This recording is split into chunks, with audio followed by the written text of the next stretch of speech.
ஆனால் இங்கே மாசியம்மன் கோயில் என்னென்ன ஃபேமஸுங்கண்ணா? நான் வந்து கோயிலுக்கு வந்துருக்கிறேங்க. மாசியம்மன் கோயிலுக்கு அப்பப்போ பொது சேவை மாதிரி பண்ணிக்கிட்டு இருக்கிறேங்க. குப்பை வண்டி தள்ளிக்கிட்டு இருக்கிறேங்க. கார்பெண்டர் வேலை செய்கிறேங்க.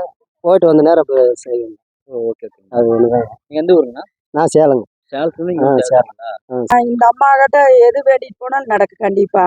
மிளகா அரைக்கிறது வந்து எப்படின்னா, நம்ம ஒரு திருட்டு போனாலும் இல்ல நம்ம நகைய எடுத்து போயிட்டாங்க அவங்க கொடுக்காம இருக்கிறாங்கன்னா 90 நாளைக்கு மிளகா அரைச்சிட்டு போயிட்டு அதுக்குள்ள திருப்பி கொடுத்துருவாங்க. இல்லைன்னா அவங்களுக்கு ஏதோ ஒரு சோதனை காட்டு. அப்புறம் நீ ஒன்று நம்மளை ஏமாத்திக்கிட்டு பணத்தை வாங்கிட்டு இல்லைன்னு சொல்லிட்டா அதுக்கு மிளகா அரைச்சிட்டு போனா அவங்க திருப்பி கொடுத்துருவாங்க. இல்லைன்னா அவங்களுக்கு ஏதோ ஒரு தண்டனை கிடைக்கும். அதுக்கு தான் நாங்கள் இங்கே ஃபேமஸ். நல்லா மதுரை, திண்டுக்கல், ஈரோடு, சேலம் இவங்கெல்லாம் அமாவாசை நைட்டே வந்துடுவாங்க. போரா ஸ்பெஷல் வண்டி இங்கே நிற்கி எல்லாம் வந்து கும்பிட்டு வெடிய போவாங்க. அவங்களுக்கு நல்ல நம்பிக்கை, எங்களுக்கு நல்ல நம்பிக்கை தாங்க. எங்களுக்கு கஞ்சி ஊற்றுறது இந்த கடை தான்.